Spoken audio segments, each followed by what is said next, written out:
attention for about 10 minutes as we examine this text that Matthew has recorded, which just happens to be in the latter part of Jesus' life. Now, I recognize that this is the time of the season that we usually celebrate the birth of Christ and his coming to be with us, but there's a reason why he came. In those short few verses, you've discovered that as Jesus is moving strategically towards the culmination of his whole life, towards Jerusalem, when he's about to close it out, you discover that people have gathered around him because he has something they need.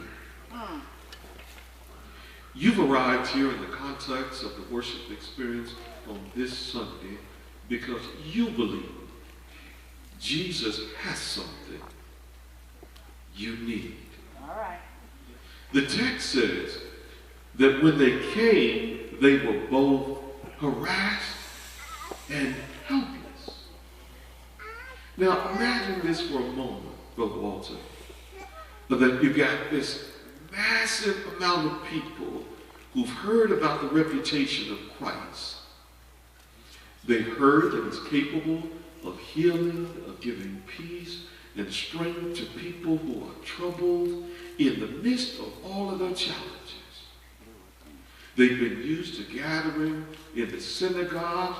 They have been worshiping. They have been learning more about God. They've been drawing closer to each other while they draw closer to God, and still yet life is messing with them.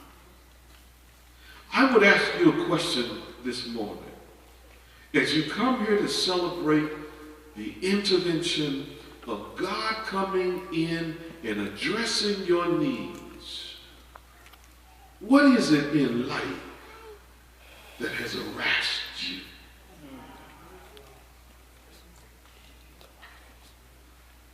The text doesn't tell us.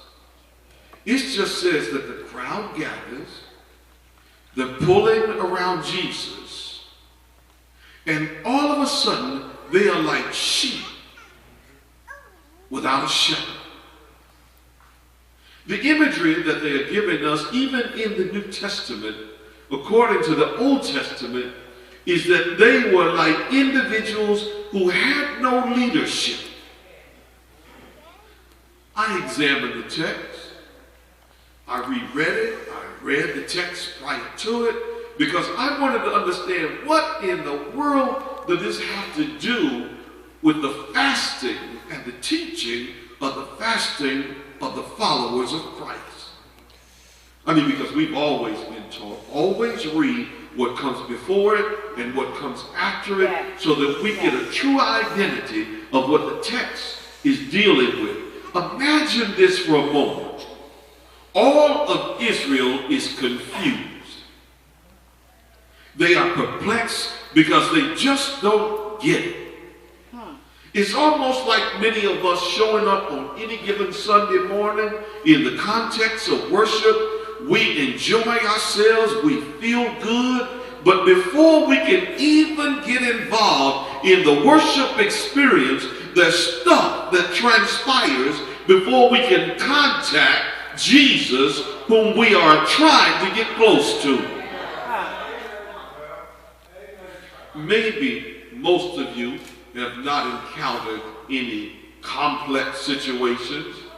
Maybe this week everything went well. Maybe you got everything you wanted for Christmas and families have fallen in love with each other again and peace seems to be all around you. But for some of us who are dealing with some stuff that's challenging and troublesome, maybe it's not something that you're dealing with. Maybe it's a memory of someone that you love that you lost this year. Maybe it's not that. Maybe it's a job that has become displaced or a child that's displaced. Maybe it's just something that you can't even give it a name, but you know this much: you are in a hopeless situation. For the text says that they were harassed. My question of Matthew, what were they harassed by? What was it that was causing them troubles and problems? He doesn't give us a name. Doesn't tell us what it was. They were just harassed. Can I conjecture just for a moment that for some of those individuals who are following Christ, maybe he didn't give it a name because it is nameless. Maybe it is to be broadened so that maybe what I'm harassed by, you're not harassed by.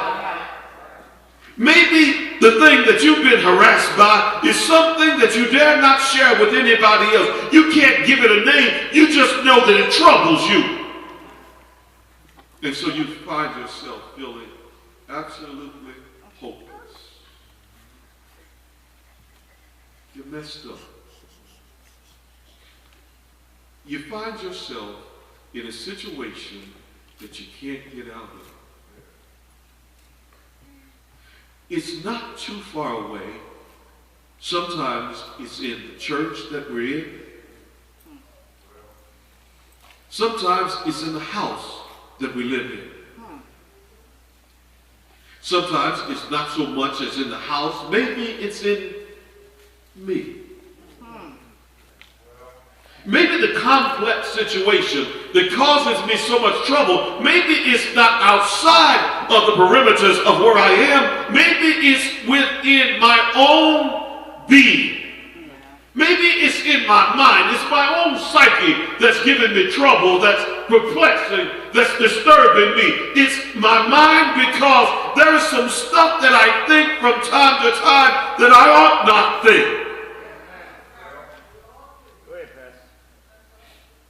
Maybe it's in my heart. Maybe that which is troubling me or causing me a state of hopelessness is not somebody else's fault. It's not my perception of what somebody else is permeating on me. Maybe it's that's in me that's causing me my most problem. So they gather around Jesus in hopes that somehow he can give them a solution for their suffering.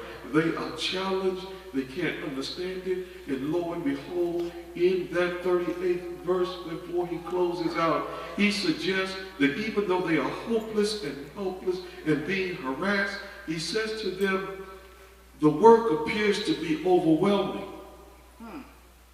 And in the life of the church, as we close out this new year, missionaries, you've got to understand that there are times in your personal life when it's just going to seem like it's overwhelming. There's just a few of you who are doing anything, and you are thinking to yourself, God, what are we going to do in order to move the church forward?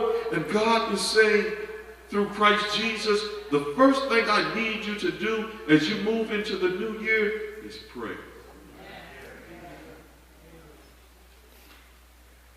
Can you imagine that? The solution to the problem, according to the text, is that we contact Jesus and pray and ask him to do what we cannot do. What is it we can't do? We can't send individuals who are laborers into the harvest. So ask the one who's in charge of the harvest to send laborers. We're looking around in our churches for individuals to step forward to do the work that we can no longer do ourselves by ourselves. And God says, I dare you to begin to pray. In 2018, pray. Prayer defined as a loud cry unto the Lord, asking God to bless you, to meet your needs, to be with you, to strengthen you, to supply your every need so that you are no longer harassed and hopeless. We like to come to church. We enjoy feeling good. We like to hear a good sermon. As long as it touches somebody else and doesn't affect me, as long as he doesn't arrive on my street, everything's fine. We like to hear good songs and songs that tickle our fancy. We like to be able to sit in the church. I don't want to sit next to anybody. There needs to be a seat between me and whoever the next person is. But we need to feel comfortable. Don't want to feel pressed in. We just want to make sure that when we are in the church, nobody is harassing me. Nobody is bothering me. As long as things go the way it has always gone, we are good. We are happy. Don't challenge me to experience God's presence. Don't challenge me to live differently and to live holy. Just let me live the way I've been living, and everything is fine. Don't tell me that I've been living wrong. Just let me go down the same road I've been going down, and everything is okay.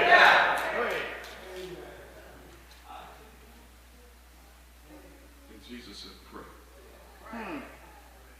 He didn't give them some miraculous incantations to help them to get past it. He said, pray. He didn't tell them to go down to the lake or go somewhere other than right in his presence. He said, just pray. If you want to see a difference in your own personal life, establish a prayer life within your own personal life and watch what God can do. If you really want the church to change, I dare you to spend some time with God, face-to-face time, real time, so that you suggest to God, God, I need you to alter some stuff, not in the church, but begin in me. And watch him send out laborers to help you in the vineyard. And the message this morning to you is that if you feel hopeless, if you have felt harassed, pray and ask the God of the harvest to send workers to do what needs to be done. Stand with me, please.